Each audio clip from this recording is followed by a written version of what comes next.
ਸੋਇਟ Marden ਦੀ ਪੁਸਤਕ ਕਰੋੜਪਤੀ ਕਿਵੇਂ ਬਣੀਏ। ਲੇਖ ਹੈ ਲਗਨਸ਼ੀਲਤਾ। ਕੰਮ ਤੁਸੀਂ ਕੁਝ ਵੀ ਕਰੋ, ਧਨ ਸੰਪਤੀ ਪ੍ਰਾਪਤ ਕਰਨ ਦੇ, ਕਰੋੜਪਤੀ ਬਣਨ ਦੇ 20 ਤਰੀਕੇ ਹੈ, ਪਰ ਹਰ ਇੱਕ 'ਚ ਮੂਲ ਗੱਲ ਇੱਕੋ ਹੀ ਹੈ। ਇੱਕ ਖਾਦ ਪਦਾਰਥ ਹੈ ਛੋਲੇ। ਉਹ ਤੋਂ ਕਈ ਪ੍ਰਕਾਰ ਦੇ ਖਾਣੇ ਬਣਦੇ ਹੈ। ਇਹ ਸਭ ਕੁਝ ਵੀ ਹੋਣ, ਮੂਲ ਰੂਪ 'ਚ ਛੋਲੇ ਹੀ ਹਨ। ਇਸ ਪ੍ਰਕਾਰ ਮੂਲ ਰੂਪ 'ਚ ਕੰਮ ਹੀ ਹੈ। ਤੁਸੀਂ ਮੋਟਰ ਕਾਰ ਬਣਾਉਣ ਦੇ ਕਾਰਖਾਨੇ, ਹਵਾਈ ਜਹਾਜ਼ ਬਣਾਉਣ ਦੇ ਕਾਰਖਾਨੇ, ਕੱਪੜਾ ਮਿਲ, ਥੋਕ ਵਪਾਰ, ਕਮਿਸ਼ਨ ਏਜੰਟ, ਜੌਹਰੀ, ਕੁਝ ਵੀ ਬਣਨਾ ਚਾਹੋ, ਬਣ ਕੇ ਯੋਗ ਧਨ ਸੰਪਤੀ ਕਮਾ ਕੇ ਕਰੋੜਪਤੀ ਬਣ ਸਕਦੇ ਹੋ। ਇਹਨਾਂ ਸਭ ਦੀਆਂ ਰੂਪ ਰੇਖਾਵਾਂ, ਤੌਰ ਤਰੀਕੇ ਸਭ ਅਲੱਗ-ਅਲੱਗ ਹੈ। ਸਿਰਫ ਲਗਨਸ਼ੀਲਤਾ ਤੇ ਕਠੋਰ ਮਿਹਨਤ ਸਭ ਵਿੱਚ ਇੱਕੋ ਜਿਹੀ ਹੈ। ਕੁਝ ਲੋਕ ਇਸ ਫਰਕ ਨੂੰ ਦੇਖ ਨਹੀਂ ਪਾਉਂਦੇ। ਇਹ ਤਾਂ ਅਜਿਹਾ ਹੀ ਸਵਾਲ ਹੋ ਗਿਆ ਕਿ ਜੇ ਇੱਕ ਕੱਪੜਾ 1 ਘੰਟੇ 'ਚ ਸੁੱਕਦਾ ਤਾਂ 10 ਕੱਪੜੇ ਕਿੰਨੀ ਦੇਰ ਵਿੱਚ ਸੁੱਕਣਗੇ? ਤੁਸੀਂ 10 ਘੰਟੇ ਦੱਸੋਗੇ। ਇਸ ਪ੍ਰਕਾਰ ਦਾ ਭਰਮ ਹਰ ਇੱਕ ਕੰਮ ਕਰਦੇ ਸਮੇਂ ਹੋ ਜਾਂਦਾ ਹੈ। ਇਸ ਲਈ ਇਸ ਪ੍ਰਕਾਰ ਦੀ ਗਲਤਫਹਿਮੀ 'ਚ ਨਹੀਂ ਪੈਣਾ ਚਾਹੀਦਾ ਕਿ 10 ਕੱਪੜੇ 10 ਘੰਟੇ 'ਚ ਸੁੱਕਣਗੇ ਅਤੇ 10 ਕੱਪੜੇ ਵੀ 1 ਘੰਟੇ 'ਚ ਹੀ ਸੁੱਕ ਜਾਣਗੇ। ਜਦੋਂ ਮਨੁੱਖ ਆਪਣੇ ਮਹੱਤਵ ਦਾ ਅਨੁਭਵ ਕਰ ਲੈਂਦਾ ਹੈ ਤਾਂ ਉਸ 'ਚ ਆਪਣੇ ਆਪ ਇਲਾਹੀ ਗੌਰਵ ਆ ਜਾਂਦਾ ਹੈ। ਇਸ ਗੌਰਵ ਦੇ ਕਾਰਨ ਉਹ ਲਘੂਤਾ ਤੋਂ ਉੱਪਰ ਉੱਠ ਜਾਂਦਾ ਹੈ। ਫਿਰ ਉਹ ਦੀਨਹੀਨ ਨਹੀਂ ਰਹਿੰਦਾ, ਉਹ ਸਧਾਰਨ ਨਹੀਂ ਰਹਿ ਜਾਂਦਾ, ਉਹ ਲਗਾਤਾਰ ਅੱਗੇ ਵੱਧਦਾ ਹੈ। ਉਹਦਾ ਵਿਹਾਰ ਹਰ ਇੱਕ ਵਿਅਕਤੀ ਦੇ ਨਾਲ ਮਿੱਤਰਤਾਪੂਰਨ ਅਤੇ ਪ੍ਰੇਮ ਭਰਿਆ ਰਹਿੰਦਾ ਹੈ। ਉਹ ਕਿਸੇ ਨਾਲ ਦੁਸ਼ਮਣੀ ਨਹੀਂ ਰੱਖਦਾ, ਉਹ ਕਿਸੇ ਦਾ ਅਹਿਤ ਨਹੀਂ ਕਰਦਾ। ਆਪਣੇ ਆਪ 'ਚ ਵੱਡਪਣ ਆ ਜਾਂਦਾ ਹੈ, ਆਪਣੇ ਆਪ 'ਚ ਸੁਭਾਅ ਨਿਮਰ ਹੋ ਜਾਂਦਾ ਹੈ। ਵੱਡਪਣ ਦੀ ਇਹੀ ਨਿਸ਼ਾਨੀ ਹੈ। ਆਪਣਾ ਕੰਮ ਕਰਦੇ ਸਮੇਂ ਤੁਹਾਨੂੰ ਵਿਨੈਸ਼ੀਲ ਰਹਿਣਾ ਹੀ ਹੋਏਗਾ। ਵਿਨੈਸ਼ੀਲਤਾ ਤੁਹਾਡਾ ਕੰਮ ਸਰਲ ਬਣਾਏਗੀ। ਅਕਸਰ ਵਪਾਰ ਦੇ ਖੇਤਰ ਵਿੱਚ ਕੰਪੀਟੀਸ਼ਨ ਹੋਣ ਲੱਗ। ਚੰਗਾ ਵਪਾਰੀ ਇਸ ਪ੍ਰਕਾਰ ਦੇ ਕੰਪੀਟੀਸ਼ਨ ਜਾਂ ਪ੍ਰਤੀਯੋਗਤਾ 'ਚ ਨਹੀਂ ਲੱਗਦਾ। ਉਹ ਆਪਣੇ ਵਪਾਰਕ ਸਿਧਾਂਤਾਂ 'ਤੇ ਅੜਿਆ ਰਹਿ ਕੇ ਲਗਭਗ ਆਪਣਾ ਕੰਮ ਕਰਦਾ ਜਾਏਗਾ। ਹਰ ਇੱਕ ਸਫਲ ਧਨਪਤੀ ਕਦੇ ਵੀ ਦੂਜੇ ਧਨਪਤੀ ਦੇ ਨਾਲ ਕਦੇ ਵੀ ਪ੍ਰਤੀਯੋਗਤਾ 'ਚ ਨਹੀਂ ਆਏਗਾ। ਇਸ ਪ੍ਰਕਾਰ ਦਾ ਕੰਪੀਟੀਸ਼ਨ ਦੋਨਾਂ ਲਈ ਹਾਨੀਕਾਰਕ। ਇਸ ਲਈ ਪ੍ਰੇਮ ਅਤੇ ਮਿੱਤਰਤਾ ਭਾਵ ਹੀ ਸ੍ਰੇਸ਼ਟ ਹੁੰਦਾ ਹੈ। ਜਦੋਂ ਤੁਸੀਂ ਬਹੁਤ ਛੋਟੇ ਪੈਮਾਨੇ ਤੋਂ ਆਪਣਾ ਕੰਮ ਕਰਦੇ ਹੋਏ ਅੱਗੇ ਵੱਧਦੇ ਹੋ ਤਾਂ ਤੁਸੀਂ ਖੁਦ ਮਹਿਸੂਸ ਕੀਤਾ ਹੋਏਗਾ ਕਿ ਸਿਰਫ ਪ੍ਰੇਮ ਅਤੇ ਮਿੱਤਰਤਾ ਭਾਵ ਹੀ ਤੁਹਾਡੇ ਕੰਮਾਂ ਨੂੰ ਅੱਗੇ ਵਧਾ ਲੈ ਗਿਆ। ਕੰਪੀਟੀਸ਼ਨ ਅਕਸਰ ਈਰਖਾ ਨੂੰ ਜਨਮ ਦਿੰਦਾ ਹੈ ਅਤੇ ਤੁਹਾਡੀ ਪ੍ਰਗਤੀ ਦੇ ਰਾਹ ਦਾ ਰੋੜਾ ਬਣ ਜਾਂਦਾ। ਅਪਰਾਧੀ ਭਾਵਨਾਵਾਂ ਜੋ ਵਿਅਕਤੀ ਦੀ ਰਾਹ ਦਾ ਸਭ ਤੋਂ ਵੱਡਾ ਕੰਡਾ ਹਨ। ਰਚਨਾਤਮਕ ਕੰਮ ਨਾ ਕਰਕੇ ਅਪਰਾਧੀ ਭਾਵਨਾਵਾਂ ਦੇ ਨਾਲ ਸੰਪਤੀ ਨੂੰ ਇਕੱਠਾ ਕਰਨਾ ਤੇ ਹੋਰ ਵੀ ਖਤਰਨਾਕ ਕੰਮ ਮੰਨਿਆ ਗਿਆ। ਇੱਕ ਕੌੜਾ ਸੱਚ ਹੈ ਕਿ ਹਰ ਇੱਕ ਵਿਅਕਤੀ 'ਚ ਅਪਰਾਧੀ ਭਾਵਨਾਵਾਂ ਹੁੰਦੀਆਂ। ਉਹ ਹਰ ਇੱਕ ਵਿਅਕਤੀ ਦੇ ਅੰਤਰਮਨ 'ਚ ਸੁੱਤੀਆਂ ਪਈਆਂ ਰਹਿੰਦੀਆਂ। ਨਾਲ ਹੀ ਅਪਰਾਧਾਂ ਦੀ ਭਾਸ਼ਾ ਵੀ ਬੜੀ ਵਿਆਪਕ ਹੈ। ਸੰਸਾਰ 'ਚ ਅਪਰਾਧਾਂ ਦੀਆਂ ਸ਼੍ਰੇਣੀਆਂ ਅਣਗਿਣਤ ਹਨ।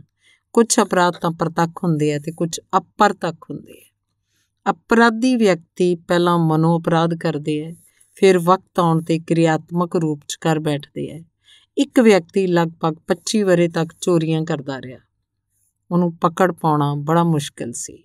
ਉਹਨੇ ਆਪਣੀਆਂ ਕਲਪਨਾਵਾਂ ਦੇ ਸਹਾਰੇ ਚੋਰੀ ਕਰਨ ਦੇ ਸੈਂਕੜੇ ਤਰੀਕੇ ਬਣਾ ਰੱਖੇ ਸੀ।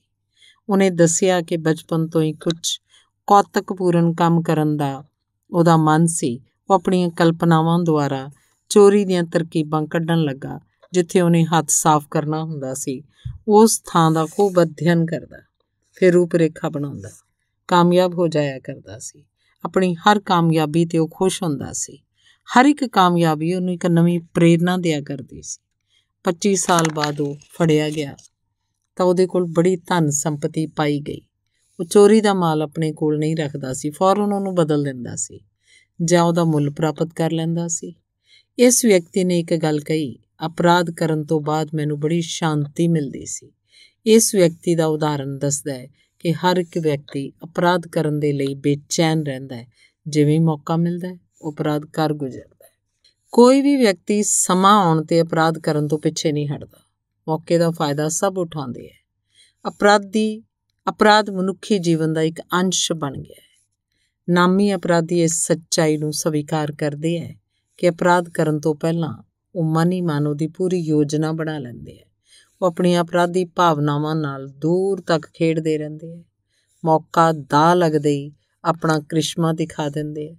ਅਪਰਾਧ ਦੀ ਭਾਵਨਾ ਜਦੋਂ ਉਹਨਾਂ ਦੇ ਸਰੀਰ ਦੇ ਖੂਨ 'ਚ ਘੁਲ ਜਾਂਦੀ ਹੈ ਤਾਂ ਪੱਕੇ ਅਪਰਾਧੀ ਹੋ ਜਾਂਦੇ ਹੈ। ਅਣਜਾਣੇ ਵਿੱਚ ਹੀ ਮਨੁੱਖ ਅਪਰਾਧ ਦੀਆਂ ਭਾਵਨਾਵਾਂ ਨੂੰ ਆਪਣੇ ਮਨ 'ਚ ਆਉਣ ਦਿੰਦਾ ਹੈ। ਫਿਰ ਜਦ ਉਹ ਭਾਵਨਾਵਾਂ ਪ੍ਰਬਲ ਹੋ ਜਾਂਦੀਆਂ ਤਾਂ ਅਪਰਾਧ ਕਰ ਬੈਠਦਾ ਹੈ। ਆਪਣੇ ਵਿੱਚ ਅਪਰਾਧ ਦੀ ਭਾਵਨਾ ਦੇ ਕਾਰਨ ਦੂਸਰੇ ਦੇ ਸਿਰ 'ਤੇ ਵੀ ਅਪਰਾਧ ਮੜ ਦੇਣਾ ਸਧਾਰਨ ਗੱਲ ਹੈ। ਧਨ ਸੰਪਤੀ ਇਕੱਠੇ ਕਰਦੇ ਸਮੇਂ ਹਰ ਇੱਕ ਵਿਅਕਤੀ ਨੂੰ ਤਰ੍ਹਾਂ ਤਰ੍ਹਾਂ ਦੇ ਕੰਮ ਕਰਨੇ ਪੈਂਦੇ ਹੈ। ਹਰ ਵਪਾਰ ਦਾ ਪ੍ਰੋਗਰਾਮ ਬਿਨਾਂ ਕੁਝ ਸਹਾਇਕ ਜਾਂ ਸਹਿਯੋਗੀਆਂ ਦੇ ਕੰਮ ਬਿਨਾਂ ਨਹੀਂ ਬਣਦਾ। ਕੁਛ ਨਾ ਕੁਛ ਤਾਂ ਇਸ ਪ੍ਰਕਾਰ ਦੇ ਵੇਤਨ ਭੋਗੀ ਲੋਕ ਰੱਖਣੇ ਹੀ ਪੈਂਦੇ ਹੈ। ਕਈ ਵਾਰ ਆਪਣੇ ਮਨ ਦੀਆਂ ਕਾਰਨ ਭਾਵਨਾਵਾਂ ਦੇ ਕਾਰਨ ਅਸੀਂ ਉਹਨਾਂ 'ਤੇ ਬੇਈਮਾਨੀ ਜਾਂ ਕੰਮ ਚੋਰੀ ਕਰਨ ਦਾ ਸ਼ੱਕ ਕਰਨ ਲੱਗਦੇ ਹਾਂ। ਸ਼ੱਕ 'ਚ ਹੀ ਅਸੀਂ ਉਹਨਾਂ ਨੂੰ ਦੋਸ਼ੀ ਬਣਾ ਦਿੰਦੇ ਹਾਂ। ਇਸ ਪ੍ਰਕਾਰ ਜੇ ਉਹ ਵਿਅਕਤੀ ਅਪਰਾਧੀ ਵੀ ਨਹੀਂ ਹੋਏਗਾ ਤਾਂ ਵੀ ਸਾਡੇ ਲਗਾਤਾਰ ਦੇ ਇਸ ਪ੍ਰਕਾਰ ਦੇ ਵਿਹਾਰ ਦੁਆਰਾ ਅਪਰਾਧੀ ਬਣ ਜਾਏਗਾ। ਸਾਡੇ ਬਾਰ-ਬਾਰ ਲਗਾਏ ਗਏ ਇਲਜ਼ਾਮ ਉਹਨੂੰ ਇੰਨਾ ਉਤੇਜਿਤ ਕਰ ਦਿੰਦੇ ਆ ਕਿ ਉਹ ਵਾਸਤਵ 'ਚ ਅਪਰਾਧ ਕਰਨ ਲੱਗਦਾ ਹੈ। ਇਸ ਲਈ ਆਪਣੇ ਮਨ ਦੀਆਂ ਅਪਰਾਧੀ ਭਾਵਨਾਵਾਂ ਤੁਸੀਂ ਦੂਸਰਿਆਂ ਉੱਤੇ ਘੱਟ ਤੋਂ ਘੱਟ ਥੋਪੋ। ਅਜਿਹਾ ਕਰਨ ਨਾਲ ਤੁਹਾਡੇ ਰਾਹ 'ਚ ਉਹ ਰੁਕਾਵਟ ਨਹੀਂ ਬਣਨਗੇ।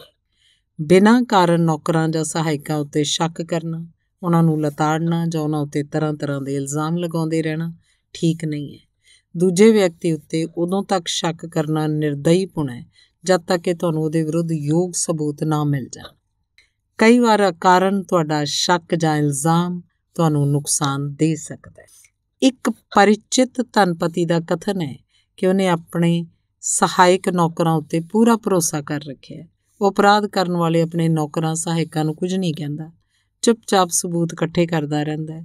ਅਚਾਨਕ ਇੱਕ ਦਿਨ ਨੌਕਰੀ ਤੋਂ ਕੱਢ ਦਿੰਦਾ ਹੈ। ਉਹਦੇ ਇਸ ਪ੍ਰਕਾਰ ਦੇ ਵਿਹਾਰ ਤੋਂ ਸਭ ਘਬਰਾਉਂਦੇ ਹੈ। ਬਿਨਾਂ ਕਾਰਨ ਕਿਸੇ 'ਤੇ ਦੋਸ਼ ਨਾ ਲਾਓ। ਅਪਰਾਧੀ ਪਾਏ ਜਾਣ 'ਤੇ ਸਪਸ਼ਟ ਰੂਪ 'ਚ ਗੱਲ ਕਰੋ। ਗੱਲ 'ਚ ਦੋਸ਼ ਦੇਣਾ, ਕੰਮ ਚੋਰੀ ਦਾ ਇਲਜ਼ਾਮ ਲਗਾਉਣਾ ਗਲਤ ਹੈ।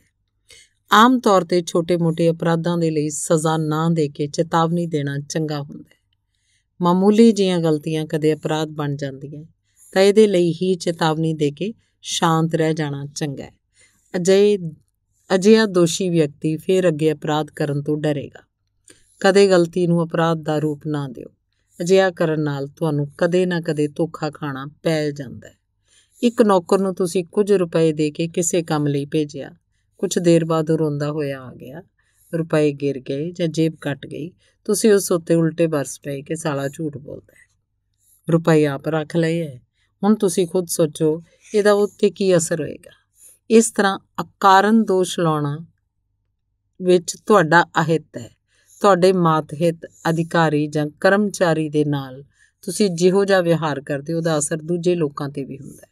ਇਸ ਪ੍ਰਕਾਰ ਉਹ ਲੋਕ ਵੀ ਤੁਹਾਡੇ ਪ੍ਰਤੀ ਇਮਾਨਦਾਰ ਨਹੀਂ ਰਹਿ ਜਾਣਗੇ। ਆਪਣੇ ਨੌਕਰਾਂ ਤੇ ਮਾਤਹਿਤਾਂ ਦਾ ਸਹਿਯੋਗ ਪਾ ਕੇ ਹੀ ਵਪਾਰ ਅੱਗੇ ਵੱਧਦਾ ਹੈ। ਤੁਹਾਡੇ ਸਹਿਯੋਗੀ ਜਾਂ ਕਰਮਚਾਰੀ ਜਿੰਨੇ ਕਾਮੇ ਇਮਾਨਦਾਰ ਹੋਣਗੇ ਤੁਹਾਨੂੰ ਓਨਾ ਹੀ ਲਾਭ ਹੁੰਦਾ ਹੈ। ਉਹਨਾਂ ਉੱਤੇ ਕਿਸੇ ਪ੍ਰਕਾਰ ਦਾ ਅਕਾਰਨ ਸ਼ੱਕ ਜਾਂ ਦੋਸ਼ ਨਾ ਥੱਪੋ ਤੇ ਪ੍ਰੇਮ ਸਨੇਹ ਦਾ ਵਿਹਾਰ ਰੱਖੋ। ਜੇ ਉਹ ਕੁਝ ਗਲਤੀਆਂ ਕਰਦੇ ਹੈ ਤਾਂ ਉਹਦੇ ਪਿੱਛੇ ਦੀ ਪਿੱਠ ਭੂਮੀ ਦੇਖੋ। ਜ਼ਰਾ ਜਿੰਨੀ ਗਲਤੀ ਲਈ ਇੱਕਦਮ ਬਰਸ ਪੈਣਾ ਜਾਂ ਡਰਾਉਣ ਲੱਗਣਾ ਚੰਗਾ ਨਹੀਂ ਹੈ। ਇਹਦੇ ਨਾਲ ਇਸ ਗੱਲ ਦਾ ਧਿਆਨ ਰੱਖੋ ਕਿ ਪਹਿਲਾਂ ਤਾਂ ਅਪਰਾਧ ਦੇ ਲਈ ਉਹਨਾਂ ਨੂੰ ਮਾਫ਼ ਕਰ ਦਿਓ। ਇਹ ਤੋਂ ਬਾਅਦ ਉਹ ਇੱਕ ਸਬਕ ਲੈਣਗੇ ਤੇ ਸ਼ਾਇਦ ਜੀਵਨ ਭਰ ਤੁਹਾਡਾ ਅਹਿਸਾਨ ਮੰਨਣਗੇ। ਧਨ ਸੰਪਤੀ ਤੁਹਾਡੇ ਕੰਮ ਨਾਲੋਂ ਵੀ ਹੈ। ਕੰਮ ਦੇ ਲਈ ਸਹਾਇਕ ਕਰਮਚਾਰੀ ਆਦਿ ਚਾਹੀਦੇ ਹੈ। ਜਦੋਂ ਤੱਕ ਤੁਸੀਂ ਆਪਣੇ ਮਾਤਹਿਤਾਂ ਵਿੱਚ ਲੋਕਪ੍ਰਿਯ ਨਹੀਂ ਹੁੰਦੇ, ਜਦ ਤੱਕ ਤੁਹਾਡੇ ਪ੍ਰਸ਼ੰਸਕ ਤੇ ਭਗਤ ਨਾ ਹੋਣਗੇ, ਉਦੋਂ ਤੱਕ ਤੁਹਾਡੀ ਅਸਫਲਤਾ ਦਾ ਕੁਛ ਨਾ ਕੁਛ ਅੰਸ਼ ਮੌਜੂਦ ਰਹਿ ਜਾਏ। ਆਪਣੇ ਆਪ ਨੂੰ ਇਸ ਪ੍ਰਕਾਰ ਬਣਾ ਲਓ ਕਿ ਸਭ ਤੁਹਾਡੀ ਪ੍ਰਸ਼ੰਸਾ ਕਰਨ। ਖੁਦ ਨੂੰ ਵੀ ਅਪਰਾਧੀ ਭਾਵਨਾਵਾਂ ਤੋਂ ਮੁਕਤ ਰੱਖੋ। ਆਮ ਤੌਰ 'ਤੇ ਵਪਾਰ ਵਿੱਚ ਜਾਂ ਧਨ ਸੰਪਤੀ ਆ ਜਾਣ 'ਤੇ ਸਾਡੀ ਮਨੋਵਿਰਤੀ ਅਪਰਾਧ ਦੀ ਹੋ ਜਾਂਦੀ ਹੈ। ਅਸੀਂ ਅਪਰਤੱਖ ਰੂਪ ਵਿੱਚ ਅਪਰਾਧ ਕਰਨ ਲੱਗਦੇ ਹਾਂ। ਅਕਸਰ ਦੇਖਿਆ ਗਿਆ ਧਨ ਸੰਪਤੀ ਆਉਣ 'ਤੇ ਆਰਥਿਕ ਅਪਰਾਧ ਕਰਨ ਦੀ ਸਾਡੀ ਮਨੋਵਿਰਤੀ ਵੱਧ ਜਾਇਆ ਕਰਦੀ ਹੈ। ਅਕਸਰ ਵਪਾਰ 'ਚ ਹੇਰਾਫੇਰੀ ਸ਼ੁਰੂ ਹੋ ਜਾਂਦੀ ਹੈ। ਘਟੀਆ ਮਾਲ ਦੇਣਾ, ਮਾਲ 'ਚ ਮਿਲਾਵਟ ਕਰਨਾ, ਸਰਕਾਰੀ ਟੈਕਸ ਬਚਾਉਣ ਦੇ ਲਈ ਅਸੀਂ ਤਰ੍ਹਾਂ ਦੇ ਹੱਥ ਕੰਡੇ ਵਰਤਣ ਲੱਗਦੇ ਹਾਂ। ਇਹ ਵੀ ਅਪਰਾਧ ਹੈ। ਇਸ ਪ੍ਰਕਾਰ ਦੇ ਅਪਰਾਧ ਕਦੇ ਵੀ ਸਾਡੇ ਸਿਰ ਉੱਤੇ ਭਿਆਨਕ ਹਮਲਾ ਕਰ ਸਕਦੇ ਹੈ। ਪੈਸੇ ਦੇ ਲੋਭ 'ਚ ਆ ਕੇ ਅਪਰਤੱਖ ਅਪਰਾਧ ਕਰਨ ਦਾ ਨਤੀਜਾ ਖਤਰਨਾਕ ਨਿਕਲਦਾ ਹੈ। ਇਹ ਗੱਲ ਸਾਨੂੰ ਚੰਗੀ ਤਰ੍ਹਾਂ ਸਮਝ ਲੈਣੀ ਚਾਹੀਦੀ ਹੈ। ਅਪਰਤੱਖ ਅਪਰਾਧ ਕਰਨਾ ਵੀ ਰਾਹ 'ਚ ਕੰਡੇ ਬੀਜਣਾ ਹੈ। ਆਪਣੇ ਰਸਤੇ ਨੂੰ ਜਿੱਥੋਂ ਤੱਕ ਸੰਭਵ ਹੋ ਸਕੇ ਕੰਡਿਆਂ ਤੋਂ ਖਾਲੀ ਰੱਖੋ। ਇਸ ਪ੍ਰਕਾਰ ਦੇ ਕੰਮ ਮਗਰੋਂ ਸਫਲਤਾ ਦੇ ਲਈ ਇਹ ਜ਼ਰੂਰੀ ਹੈ ਕਿ ਤੁਸੀਂ ਆਪਣਾ ਚਰਿੱਤਰ ਬਣਾਈ ਰੱਖੋ। ਚਰਿੱਤਰ ਦਾ ਜੀਵਨ 'ਚ ਬੜਾ ਮਹੱਤਵ ਹੈ। ਚਰਿੱਤਰਹੀਨ ਵਿਅਕਤੀ ਸਦਾ ਸਮਾਜ ਵਿੱਚ ਤੁੱਛ ਨਜ਼ਰਾਂ ਨਾਲ ਦੇਖਿਆ ਜਾਂਦਾ ਹੈ। ਆਤਮ ਸੰਜਮ ਤੋਂ ਕੰਮ ਲਓ, ਆਪਣੇ ਆਪ ਨੂੰ ਮਜ਼ਬੂਤ ਰੱਖੋ।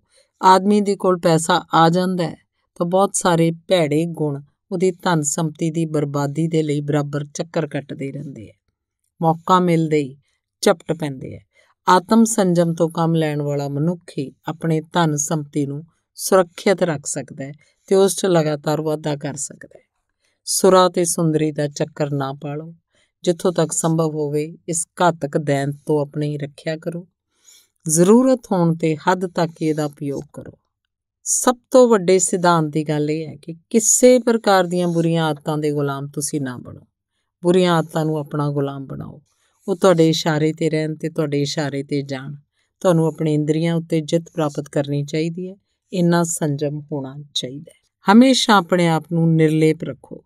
ਸਿਰਫ ਉਦੇਸ਼ ਤੇ ਕੰਮ 'ਚ ਲਿਪਤ ਰਿਹਾ ਕਰੋ। ਬਾਕੀ ਸਭ ਗੱਲਾਂ 'ਚ ਤੁਹਾਡਾ ਰੂਪ ਨਿਰਲੇਪ ਰਹਿਣਾ ਚਾਹੀਦਾ ਹੈ। ਕਿਸੇ ਦੇ ਨਾਲ ਈਰਖਾ ਨਾ ਕਰੋ। ਜਦੋਂ ਈਰਖਾ ਕਿਸੇ ਮਨੁੱਖ ਦੇ ਮਨ 'ਤੇ ਆਪਣਾ ਅਧਿਕਾਰ ਕਰ ਲੈਂਦੀ ਹੈ ਤਾਂ ਉਹ ਵਿਅਕਤੀ ਸੰਸਾਰ ਨੂੰ ਕਿਸੇ ਹੋਰ ਢੰਗ ਨਾਲ ਵੇਖਣ ਲੱਗਦਾ ਹੈ। ਉਹਦਾ ਦ੍ਰਿਸ਼ਟੀਕੋਣ ਹੀ ਬਦਲ ਜਾਂਦਾ ਹੈ। ਈਰਖਾ ਦੀ ਭਾਵਨਾ ਇਹਦੀ ਸ਼ਕਤੀ ਦਾ ਸ਼ੋਸ਼ਣ ਕਰ ਜਾਂਦੀ ਹੈ। ਮਨੁੱਖ ਦੀ ਆਪਣੀ ਵਿਵੇਕ ਸ਼ਕਤੀ ਘੱਟ ਹੋ ਜਾਂਦੀ ਹੈ। ਫਿਰ ਉਹ ਕਿਸੇ ਵਿਸ਼ੇ ਵਿੱਚ ਨਿਆਂਪੂਰਨ ਦ੍ਰਿਸ਼ਟੀ ਨਹੀਂ ਰੱਖਦਾ। ਦਿਮਾਗ ਦਾ ਢਾਂਚਾ ਲਗਭਗ ਵਿਗੜਿਆ ਜਿਹਾ ਹੋ ਜਾਂਦਾ ਹੈ। ਯਾਦ ਸ਼ਕਤੀ ਕਮਜ਼ੋਰ ਪੈ ਜਾਂਦੀ ਹੈ। ਰਚਨਾਤਮਕ ਸ਼ਕਤੀ ਟੁੱਟ ਜਾਂਦੀ ਹੈ। ਇਸ ਪ੍ਰਕਾਰ ਈਰਖਾ ਦਾ ਸ਼ਿਕਾਰ ਵਿਅਕਤੀ ਰੁਪਏ ਪਾਉਂਦੇ ਹੀ ਇਹਨਾਂ ਭੈੜੇ ਗੁਣਾਂ ਤੋਂ ਮਾਤ ਖਾ ਜਾਂਦਾ ਹੈ। ਉਹ ਬਰਬਾਦ ਹੋ ਜਾਂਦਾ ਹੈ। ਈਰਖਾ ਦਾ ਤੇਜ਼ ਜ਼ਹਿਰ ਸਭ ਕੁਝ ਬਰਬਾਦ ਕਰਕੇ ਰੱਖ ਦਿੰਦਾ ਹੈ। ਧੰਨਵਾਦ।